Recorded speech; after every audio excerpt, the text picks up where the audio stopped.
नमस्ते, मैं हूं आपके साथ जसप्रीत कौर और आप देख रहे हैं आज का मुद्दा। देश में कोरोना के केसेस तेजी से बढ़ रहे हैं और ऐसा पहली बार हुआ है कि केसेस 4 लाख को क्रॉस कर चुके हैं दूसरी बार, और 4,12,000 का आंकड़ा छुआ है। ऐसे में मास्क पहनना सबसे ज्यादा जरूरी है, क्योंकि मास्क से न केवल आप सुरक्षित रह सकते हैं बल्कि आपका पूरा परिवार भी सुरक्षित रह सकता है। इसीलिए हम आपसे बार बार अपील भी कर रहे हैं कि मास्क पहनिए। इसको लेकर के न्यूज़ 18 ने मुहिम भी शुरू की है, मास्क पहनो इंडिया। जी हाँ, क्योंकि इस महामारी से बचने का मास्क ही एकमात्र हथियार है, इसलिए मास्क पहनिए। देश में कोरोना का कहर थमने का नाम नहीं ले रहा है। स्वास्थ्य मंत्रालय के आंकड़ों के मुताबिक पिछले 24 घंटों में कोरोना के रिकॉर्ड 4,12,000 से ज्यादा नए केस सामने आए हैं। कोरोना से मौत के आंकड़ों में कोई कमी नहीं आई और बीते 24 घंटों में अब तक के सबसे ज्यादा 3,980 मरीजों ने दम तोड़ दिया। 5 मई को पॉजिटिविटी रेट 21.43% दर्ज की गई। तो लगातार मामले बढ़ रहे हैं और ऐसा पहली बार हुआ है जब इतने मामले एक साथ सामने आए हैं। और इससे पहले 30 अप्रैल को मामले 4 लाख को क्रॉस किए थे, लेकिन तब 4,12,000 का आंकड़ा नहीं छुआ था। तो आप समझिए कि स्थिति इस वक्त क्या है। कोरोना ने सारे रिकॉर्ड को तोड़ दिया है और जो मामले दर्ज किए गए हैं उसने अब तक के सारे रिकॉर्ड ध्वस्त कर दिए हैं। बुधवार को देश में कोरोना के 4,12,618 नए मामले दर्ज किए गए और रिकॉर्ड मौतें भी हुई हैं। एक दिन में 3,980 लोगों की मौत हुई है, जो कि चिंता की बात है और केंद्र सरकार, राज्य सरकारों के लिए बड़ी चुनौती है। साथ ही लोगों की भूमिका भी इसमें जरूरी है, क्योंकि हम देख रहे हैं कि कई लोग नियमों का पालन नहीं कर रहे हैं। ऐसे में अगर इस महामारी से बचना है तो सभी को नियमों का पालन करना होगा। रवि सिंह हमारे सहयोगी फोन लाइन पर मौजूद है। रवि, पहली बार कोरोना के मामले ने सारे रिकॉर्ड ध्वस्त कर दिए हैं। रिकॉर्ड लगभग पिछले कई दिनों से टूट रहे हैं, लेकिन कल के कंपैरिजन आज के आंकड़े और आज के क्या अब तक के सबसे बड़ा ये रिकॉर्ड है, चाहे वो मौत का मामला हो 24 घंटे में या फिर नए केसेस का मामला हो पिछले 24 घंटे में। तो 2,12,000 से ज्यादा केस आए हैं और 3,980 लोगों की मौत हुई है पूरे देश में कोरोना से।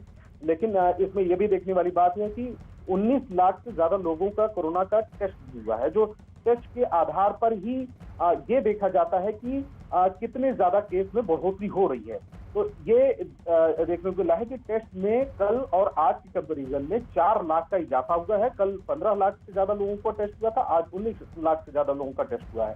तो पॉजिटिविटी रेट है वो 21% है आज की, और कल जो है 24% से ज्यादा थी। तो पॉजिटिविटी रेट में कमी आई है जरूर, ये देखने को मिल रहा है, लेकिन केसेस, नंबर ऑफ केसेस बहुत तेजी से बढ़ रहे हैं, इसमें कोई शक नहीं है। ठीक है रवि। कोरोना से सबसे ज्यादा प्रभावित राज्य महाराष्ट्र में एक बार फिर इस महामारी से पीड़ित मरीजों की संख्या तेजी से बढ़ रही है। पिछले 24 घंटे में 57,640 लोगों की कोरोना रिपोर्ट पॉजिटिव आई है, जो कि कल के मुकाबले करीब 6,000 ज्यादा है। पिछले 24 घंटे में इस महामारी की वजह से 920 लोगों की जान चली गई। अच्छी बात यह रही कि इस बीच 57,000 से ज्यादा लोगों को अस्पताल से छुट्टी मिल गई। मुंबई में पिछले एक दिन में 3,879 नए मरीज सामने आए, जबकि 77 लोगों की मौत हुई है।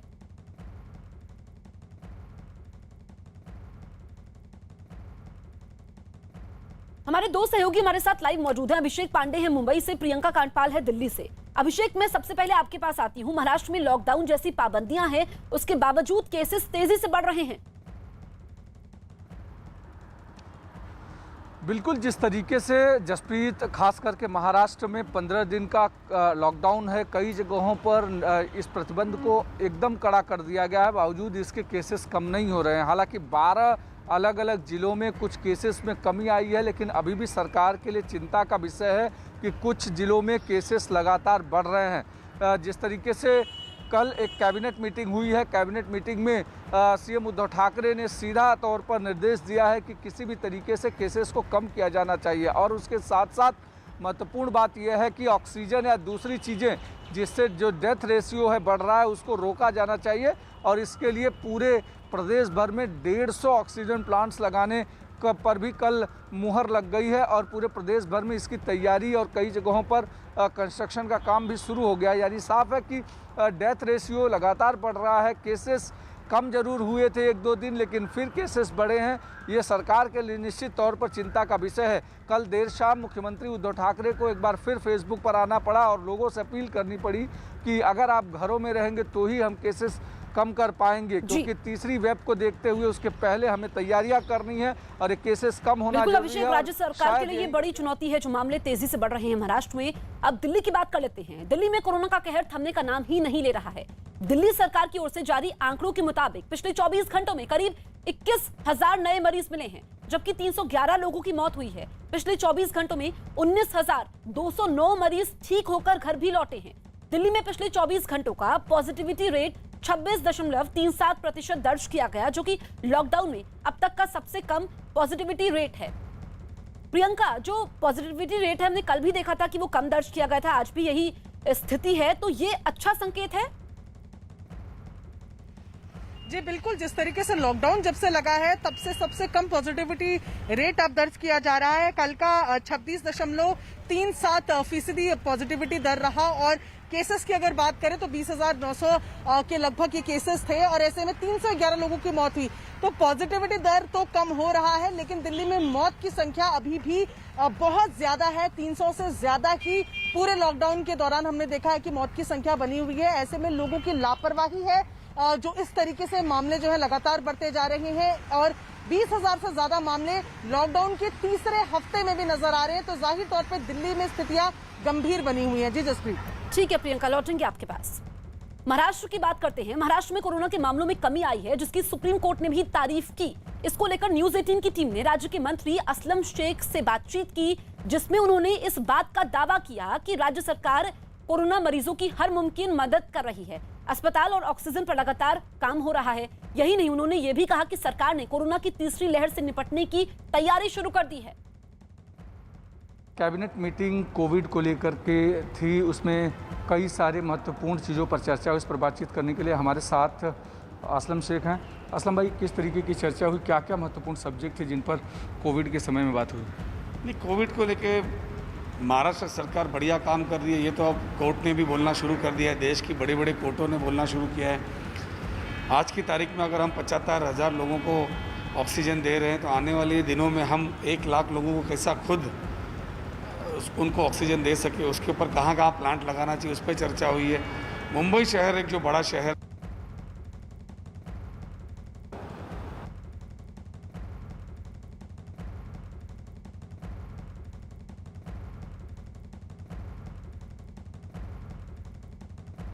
अभिषेक, असलम शेख बता रहे थे कि क्या व्यवस्था की गई है, लेकिन कल के मुकाबले जो केसेस हैं वो बढ़े हैं 6,000 से ज्यादा। इसके पीछे क्या कारण आप देख रहे हैं? देखिए, इसके पीछे कारण अगर बताएं तो मैं तस्वीर आपको दिखा रहा हूं। ये देखिए, लगातार इस तरीके के ट्रैफिक चल रहे हैं, यानी जिनको ज़रूरत नहीं है वो भी इस तरीके से जो मूवमेंट हो रही है वो कहीं ना कहीं घातक है। और अमूमन यही हाल हर जगहों पर है, जबकि कड़े लॉकडाउन, कड़ी रिस्ट्रिक्शंस के बाद भी महाराष्ट्र में कई हिस्सों में केसेस लगातार बढ़ रहे हैं। उसकी वजह है कि उनकी मूवमेंट नहीं रुक रही है। ज़रूरी और अत्यावश्यक सेवाओं का हवाला देकर जो लोग घरों से बाहर निकलकर घूम रहे हैं, वो वजह है कि वो लगातार इन्फेक्ट हो रहे हैं। साथ ही साथ महत्वपूर्ण चीज़ ये है कि जिस तरीके से कई बीएमसी ने हाल के दिनों में एक सर्वे कराया था, जिसमें ये पाया था कि बिल्डिंग्स में ज़्यादा लोग इफ़ेक्ट हो रहे हैं। उसकी वजह यह है कि कॉमन लिफ्ट यूज़ करना, कॉमन सीढ़ियाँ यूज़ करना, और वो जो है जो इन्फेक्ट होने का कारण है वो ज़्यादा है। और हालांकि सरकार की कोशिश है जल्दी से जल्दी वैक्सीनेशन कंप्लीट कराया जाए या वैक्सीनेशन में तेज़ी लाई जाए, जिसके लिए महाराष्ट्र सरकार ने 7 लाख डोजेस आज मंगाई हैं ताकि उसको जल्दी से जल्दी वैक्सीनेशन कार्यक्रम को पूरा किया जा सके। लेकिन अभी फ़िलहाल बहुत कम डोजेज हैं, क्योंकि 6 करोड़ लोगों को वैक्सीनेट करना है और ऐसे में सरकार के लिए कोविड कम करना और उसके साथ साथ वैक्सीनेशन में तेज़ी लाना दोनों एक बड़ा चैलेंज है। ठीक है अभिषेक। राष्ट्रीय लोकदल के नेता और पूर्व केंद्रीय मंत्री चौधरी अजीत सिंह का निधन हो गया है। जानकारी के मुताबिक उनको कोरोना हुआ था और बीते कुछ दिनों से गुरुग्राम के एक अस्पताल में उनका इलाज चल रहा था। अजीत सिंह 7 बार सांसद थे और केंद्र में मंत्री भी रह चुके थे। आरएलडी नेता अजीत सिंह का निधन हुआ है। गुरुग्राम में वो एक अस्पताल में भर्ती थे और बताया गया कि उनको कोरोना हो गया, तो केंद्र में मंत्री भी रह चुके हैं और यूपी में उन्होंने कई अहम भूमिका निभाई है। इस बीच कई दिनों से वो बीमार थे, उनका इलाज चल रहा था। 7 बार वो सांसद रह चुके थे और केंद्र में मंत्री भी रहे थे।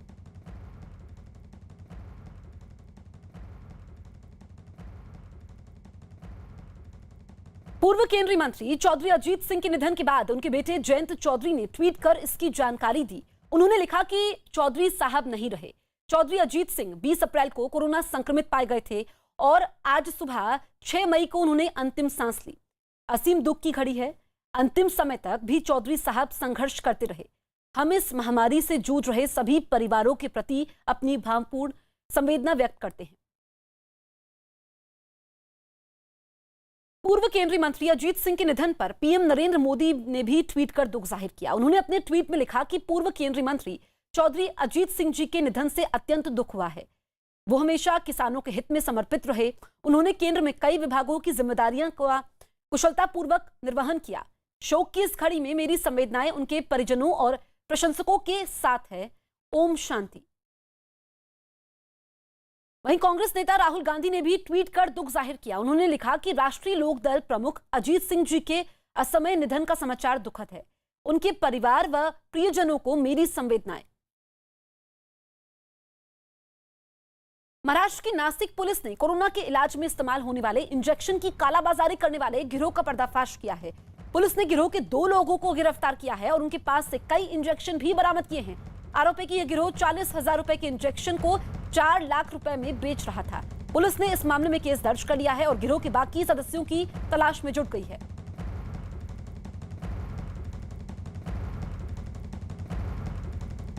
तो महाराष्ट्र में कालाबाजारी का मामला सामने आया है। नासिक में गैंग का पर्दाफाश हुआ है और पुलिस ने कोरोना के इलाज में इस्तेमाल होने वाले इंजेक्शन की कालाबाजारी करने वाले इस गिरोह का पर्दाफाश किया है। पुलिस ने गिरोह के 2 लोगों को गिरफ्तार किया है और उनके पास से कई इंजेक्शन मिले हैं। आरोप यह है कि ये लोग 40,000 रुपए के इंजेक्शन को 4 लाख रुपए में बेच रहे थे।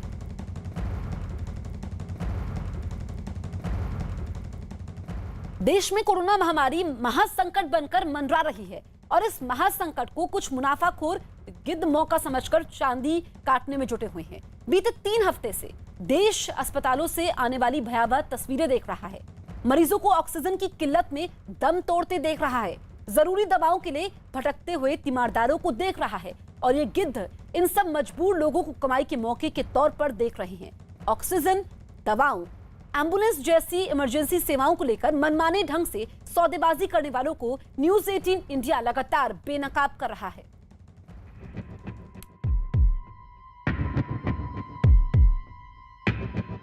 ये जो 1200 रुपए का एक पत्ता है ना, ये 3,000 रुपए का मिल रहा है। अगर लेना तो ठीक है।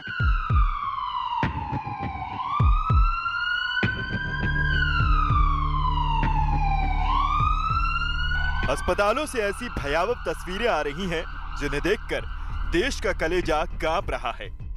बेबस लोग भी सोच रहे हैं कि काश उनके हाथ में कुछ होता तो वो मजबूरों की मदद करने के लिए हाथ बढ़ाते।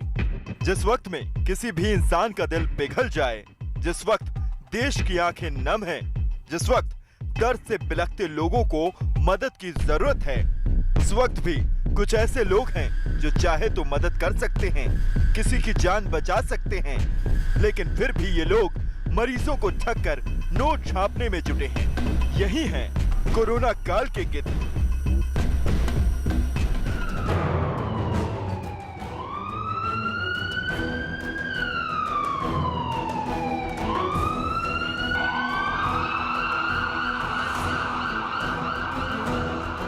बेंगलुरु शहर कोरोना की दूसरी लहर की चपेट में छटपटा रहा है।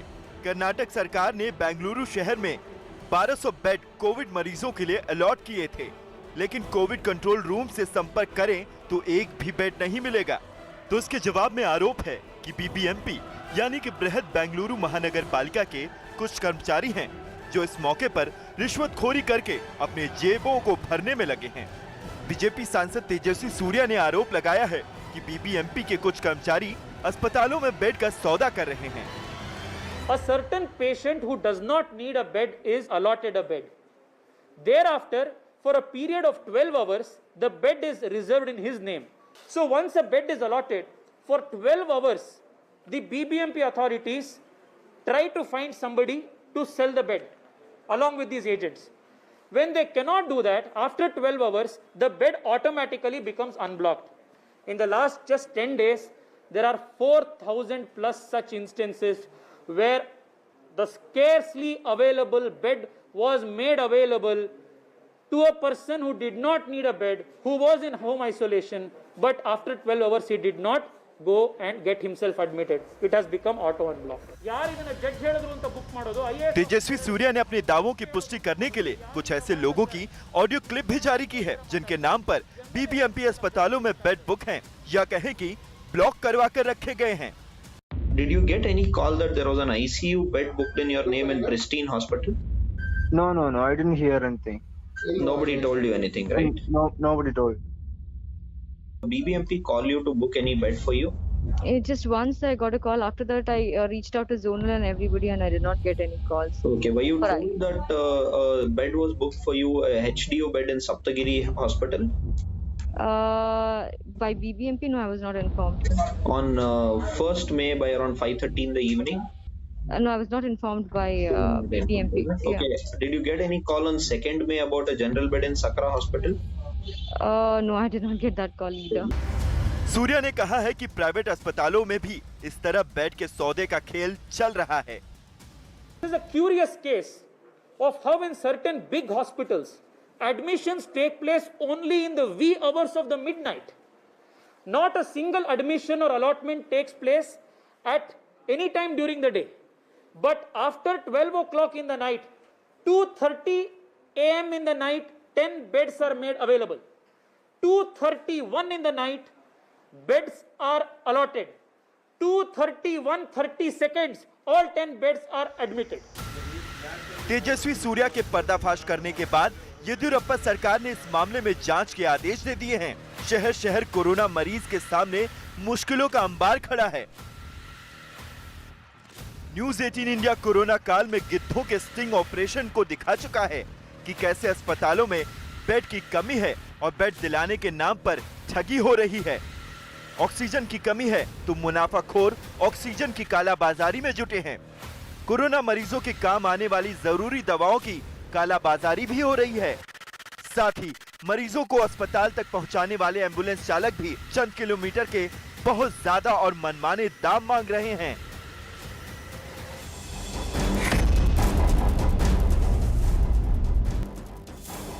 महामारी संकट में महामक्कारों का शिकार बन चुके दिल्ली के कुछ लोगों ने न्यूज 18 को अपनी आप बीती सुनाई। दिल्ली के लोग कोरोना मरीजों के लिए ऑक्सीजन और जरूरी दवाएं ढूंढ रहे थे।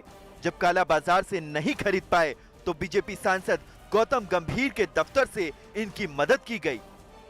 सिलेंडर नहीं मिलते हैं, फिर सिलेंडरों की इतनी ज्यादा पैसे मांगे जाते हैं कि हम लोग अफोर्ड नहीं कर पाते। बाई चांस कहीं से हम लोग सिलेंडर अफोर्ड भी कर लेते हैं तो फिर उसके लिए ऑक्सीजन के लिए ढूंढना पड़ता है। यहाँ वहाँ मैं खुद 3-4 दिन से इतना परेशान हो चुका हूँ कि पूछिए मत। कई जगह तो हमें ऑक्सीजन के लिए बुलाया जाता है कि हाँ इतने पैसे दे दो, मैं मजबूरी में उतने पैसे देने के लिए तैयार भी होता हूँ, लेकिन फिर भी वहाँ फ्रॉड होते हैं और वो ऑक्सीजन हमें नहीं मिल पाता। इस जगह पे हमने पता किया था कि कनॉट प्लेस में भी गए, वहाँ भी दवाइयाँ अवेलेबल नहीं थी। तब जाके हमें किसी ने बताया किसी रिसोर्स के थ्रू कि ये जो 1200 रुपए का एक पत्ता है ना, ये 3000 रुपए का मिल रहा है। बहुत ज्यादा लूटा जा रहा है। इसीलिए हम मिडिल क्लास के मतलब अफोर्ड कर सकते थे हम कभी भी आगे भी, लेकिन अब देख रहे काम धंधा सब बंद है, सारी चीजें बंद है। अब खान पान का भी दिक्कत, ऊपर से हमें दवाइयों पे खर्चा करना पड़ रहा है एक्स्ट्रा, और वो भी जो जेनवन है उसमें भी ऊपर से अपना ट्रिपल लगा। मेरे हस्बैंड और मुझे, हम दोनों को 19 अप्रैल को कोरोना पॉजिटिव हुआ था। तो उसके कुछ दिन बाद हमें ऑक्सीजन सिलेंडर की ज़रूरत पड़ी, तो हमने काफ़ी जगह कांटेक्ट किया, बट वही कांटेक्ट करने के बाद एक कांटेक्ट नंबर मिला, तो हमने उस पर कॉल किया। तो उस पर कॉल करने के बाद हमने उनसे पूछा कि हमें ऑक्सीजन सिलेंडर की ज़रूरत है, तो उन्होंने बोला मिल जाएगा मैम आपको, बट वही है कि उसका जो चार्जेज है, रेट है, वो 5 किलो का जो सिलेंडर है उसको आपको 20,000 पे करना पड़ेगा, और 27,000 आपको 7 किलो के सिलेंडर को पे करना पड़ेगा, वो भी खाली सिलेंडर का उन्होंने बोला। तो और कैश, उन्होंने बोला कि कैश आपको पेमेंट करनी पड़ेगी। जिस तरह दवा और ऑक्सीजन के नाम पर लूट की जा रही है, उसी तरह से ऑक्सीजन वाले भी मरीजों के परिवारों को लूटने में लगे हैं।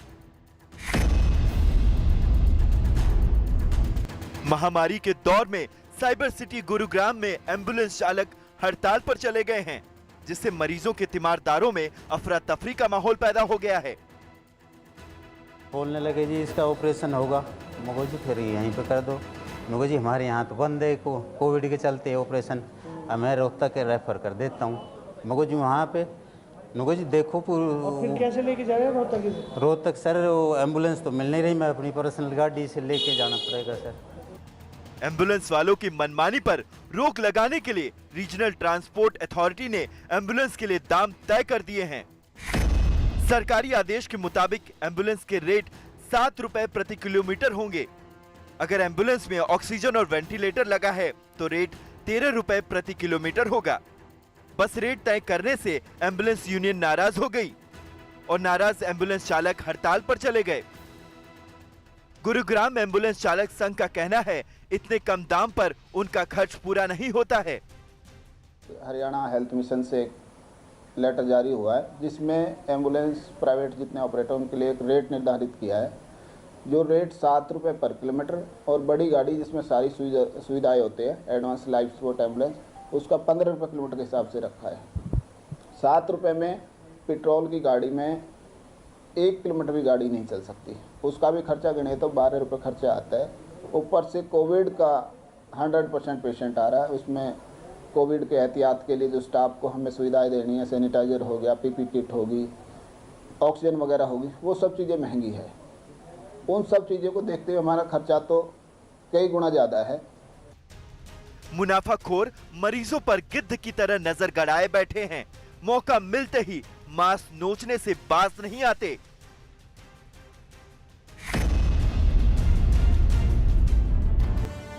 कोरोना मरीजों को नारियल पानी पीने और सही मात्रा में फल खाने की सलाह दी जाती है। डॉक्टरों का कहना है कि इससे इम्यूनिटी बढ़ेगी और कोरोना से लड़ने की ताकत मिलेगी। जैसे ही ये सलाह फल मंडियों तक पहुंची, तुरंत फलों के दाम दवाई के दाम की तरह बढ़ा दिए गए। यानी यहाँ भी मुनाफाखोर गिद्ध सक्रिय हो गए। कोरोना महामारी के दौरान वो तमाम चीजें जो इस प्रोसेस में काम आ सकती हैं सब महंगी होती जा रही हैं, ना सिर्फ ऑक्सीमीटर्स या बाकी इक्विपमेंट बल्कि फल भी।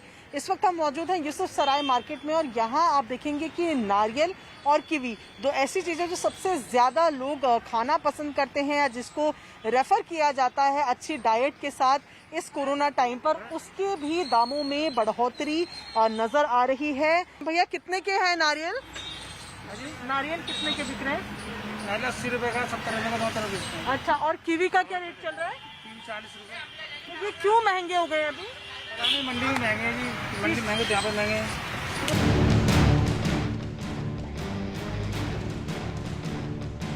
महासंकट में मुनाफा कमाने वाले इन इंसानों ने इंसानियत को मार डाला है। गिद्ध तो फिर भी मुर्दों को खाते हैं, लेकिन ये गिद्ध जिंदा इंसानों को नोचने में लगे हैं।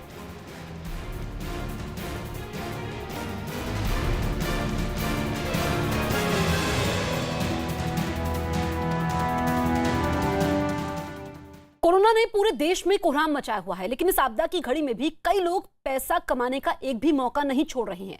खबर यूपी के लखीमपुर खीरी से है, जहां एक एम्बुलेंस मालिक ने एक मरीज को गाजियाबाद पहुंचाने के लिए 30 से 35 हजार रुपए की डिमांड की। मरीज के घर वालों ने इस घटना का वीडियो बनाया और उसे सोशल मीडिया पर जारी कर दिया। वीडियो एम्बुलेंस का मालिक उन लोगों से पैसों की मांग करता हुआ साफ दिखाई दिया इस वीडियो में। पैसे बताओ भैया। कितने? 35 की 35? 33,000 यार। 33,000 बिना सिलेंडर बहुत ज्यादा बता रहे हो यार। हेलो, हैं?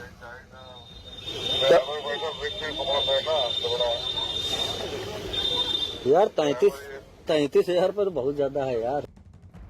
यूपी में तमाम पाबंदियों के बावजूद कोरोना के मामले थमते नहीं दिख रहे हैं। पिछले 24 घंटे में राज्य में 31,165 लोग कोरोना पॉजिटिव मिले। कोरोना मरीजों की संख्या बढ़ने के साथ ही अब राज्य में एक्टिव मरीजों की संख्या बढ़कर 2,62,474 पर पहुंच गई है, जिनका अलग अलग जगहों पर इलाज चल रहा है। वहीं पिछले 24 घंटे में इस बीमारी की वजह से 357 लोगों की मौत हुई। स्वास्थ्य विभाग के मुताबिक पिछले 24 घंटे के समय राजधानी लखनऊ समेत राज्य के कई जिलों में कोरोना के मामलों में बढ़ोतरी हुई है। लखनऊ में 3004 तो वहीं कानपुर नगर में 1206 नए मरीज सामने आए। कोरोना के बढ़ते खतरे को देखते हुए यूपी की योगी आदित्यनाथ की सरकार ने यूपी में पहले से जारी लॉकडाउन को बढ़ाकर अब 10 मई सुबह 7 बजे तक कर दिया है। इस बीच पहले की तरह ही सभी पाबंदियां लागू रहेंगी और जरूरी सेवाओं के लिए छूट मिलती रहेगी। यूपी में कोरोना से हालात हर गुजरते दिन के साथ बिगड़ते चले जा रहे हैं, लेकिन इसके बाद भी लोग ना तो मास्क पहन रहे हैं और ना ही सोशल डिस्टेंसिंग का पालन कर रहे हैं। एक ऐसी ही तस्वीर वाराणसी की सब्जी मंडी से सामने आई। उनमें सब्जी खरीदने के लिए मंडी में लोगों की भारी भीड़ दिखाई दी। आलम यह था कि वहां भीड़ की वजह से पैर तक रखने की जगह नहीं थी। लोग एक दूसरे पर चढ़े दिखाई दिए, कई लोग तो मास्क के बिना ही दिखाई दिए। सोशल डिस्टेंसिंग को लोगों ने ताक पर रख दिया। देखने से ऐसा लगा ही नहीं कि देश में कोरोना महामारी फैली हुई है।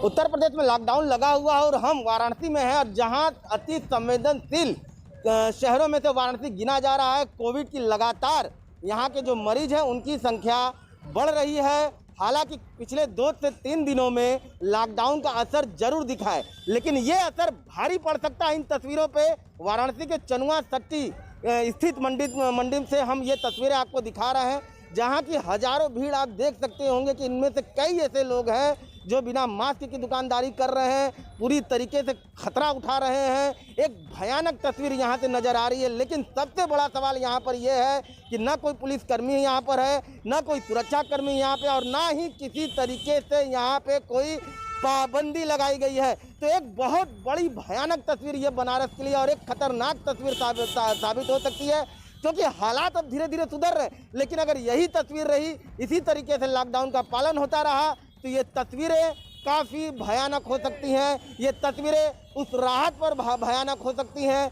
जो पिछले 2 से 3 दिनों में बनारस में आंकड़ों में गिरावट में देखी जा सकती है, रिकवरी में सुधार में देखी जा सकती है। तो इस तस्वीर पे, इस भीड़ पे रोक लगाने की ज़रूरत है, जनता को समझने की ज़रूरत है, लेकिन वाराणसी पुलिस को भी एक्शन करने की ज़रूरत है।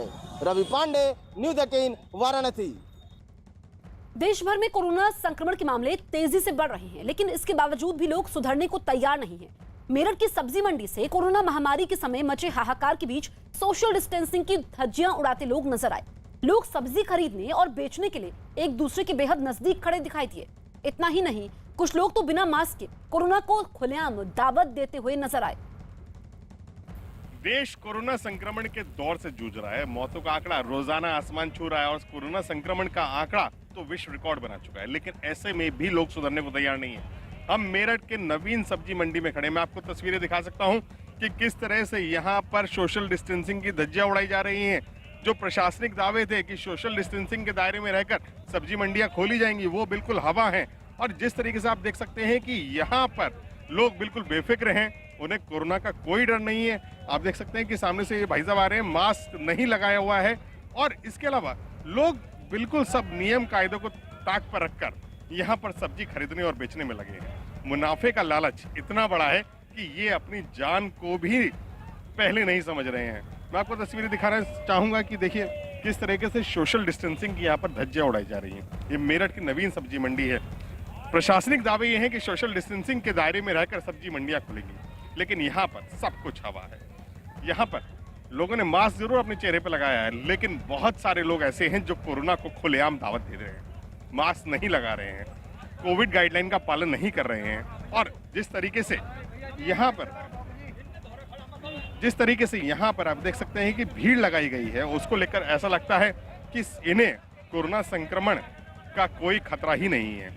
वहीं कोरोना पर काबू पाने के लिए जरूरी है कि इससे जुड़े नियमों का सख्ती से पालन किया जाए, लेकिन कुछ लोगों ने तो जैसे यही ठान लिया है कि ना तो वो खुद नियमों का पालन करेंगे और ना ही प्रशासन की ओर से लगाई गई कोरोना गाइडलाइंस को मानेंगे।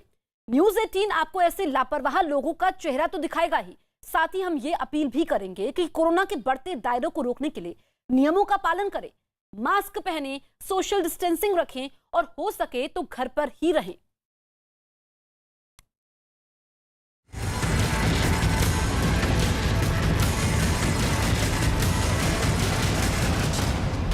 महामारी के इस दौर में सख्त निर्देश हैं कि कोरोना के कायदे कानूनों का पालन करें, किसी भी कीमत पर कोरोना गाइडलाइंस को न तोड़ें। लेकिन देश के अलग अलग इलाकों से ये जो तस्वीरें आ रही हैं वो यकीनन शर्मसार करने वाली हैं।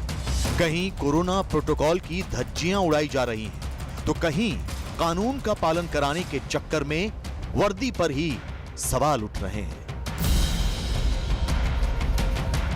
ये तस्वीरें मुरादाबाद की हैं, जहां कोरोना प्रोटोकॉल का उल्लंघन करने की कीमत इस शख्स को क्या चुकानी पड़ी ये आपके सामने है। दरअसल पुलिस ने जिस शख्स को पकड़ रखा है उसने मास्क नहीं पहन रखा था। बस फिर क्या था, मुरादाबाद पुलिस का पारा हाई हो गया और उसने इस शख्स को तब तक पीटा जब तक इसके कपड़े नहीं फट गए। इस दौरान भागने की कोशिश में यह शख्स गिर गया, लेकिन पुलिस इसके पीछे ऐसे पड़ गई जैसे कोई शातिर अपराधी हो। पुलिस की इस पिटाई से बदहवास शख्स जब अपनी जान बचाने के लिए निजी अस्पताल के अंदर भागा तो पुलिस ने यहां भी उसका पीछा नहीं छोड़ा। भांजा आ रहा था और पुलिस वालों ने कुछ कहा तो वो डेरी पे आ गया और जब मास्क नहीं था उसके पास और पुलिस वालों के बुलाने पर उनके पास गया और उन बाइक पे से उन्होंने ताबड़तोड़ डंडे बरसाए उस पर और कपड़े फाड़ दिए। यहाँ तक जब उसने भागना चाहा तो पुलिस वाले उसके पीछे पिस्टल निकाल के भागे। हैरानी इस बात की कि इस दौरान इस शख्स के पीछे भाग रहे सब इंस्पेक्टर ने अपनी सरकारी रिवॉल्वर भी निकाल ली। इतना ही नहीं, शख्स की पिटाई की खबर सुनकर जैसे ही उसकी बहन सामने आई पुलिस ने उसे भी धक्का देकर गिरा दिया।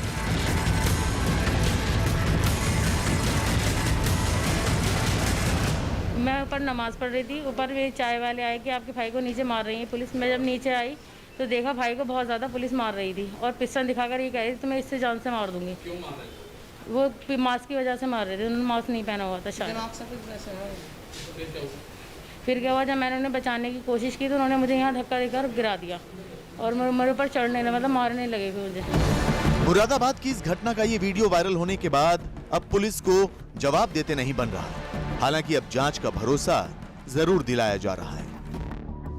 शाम को थाना कटघर क्षेत्र में लॉकडाउन अनुपालन के दौरान एक व्यक्ति को रोका गया था। उस व्यक्ति द्वारा पुलिस का विरोध किया गया, बदतमीजी में मारपीट की गई तथा मौके से फरार हो गया। इस संबंध में थाना कटघर क्षेत्र में मुकदमा पंजीकृत किया गया है। मौके से लोगों द्वारा बनाए गए वीडियोस एवं सीसीटीवी फुटेज प्राप्त हुआ है, जिसका गहराई से अवलोकन किया जा रहा है। और आइए अब आपको लेकर चलते हैं ललितपुर।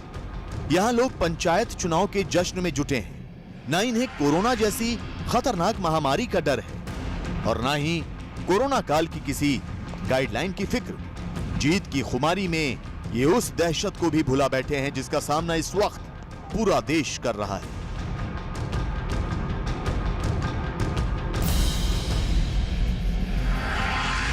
हरियाणा में भी कोरोना के लगातार बढ़ते मरीजों के चलते लॉकडाउन लगा है, लेकिन लोग हैं कि मानने को तैयार नहीं है। अंबाला से आई ये तस्वीरें देखिए। लॉकडाउन की बंदिशों के बावजूद लोग मॉर्निंग वॉक के लिए निकल पड़े, लेकिन प्रशासन ने इन्हें सबक सिखाने का नायाब तरीका चुना। प्रशासन ने न सिर्फ इनसे पुशअप्स लगवाए बल्कि कान पकड़कर उठक बैठक भी करवाई। साथ ही इस बात की सौगंध भी दिलवाई कि अब लॉकडाउन नहीं तोड़ेंगे। करोगे दोबारा गलती नहीं करने के। दूसरे तमाम राज्यों की ही तरह बिहार में भी कोरोना का मीटर अब बेहद तेजी के साथ भाग रहा है। यही वजह है कि नीतीश सरकार को पूरे राज्य में लॉकडाउन लगाने का फैसला लेना पड़ा। लेकिन नवादा में नाइट कर्फ्यू के दौरान ऐसे कई लोग पुलिस के हत्थे चढ़े जिनके मन में कोरोना का कोई खौफ नहीं था। प्रशासनिक सख्ती के बावजूद लोग सड़क पर निकलने से बाज नहीं आए, लेकिन ऐसे लोगों को सबक सिखाने के लिए नवादा पुलिस ने भी कोई कोर कसर नहीं छोड़ी। जिन लोगों को अनावश्यक रूप से सड़कों पर घूमता पाया गया उन्हें वहीं सजा भी दी गई। बतौर दंड सड़क के बीचों बीच ऐसे लोगों को कान पकड़कर उठक बैठक की सजा दी गई।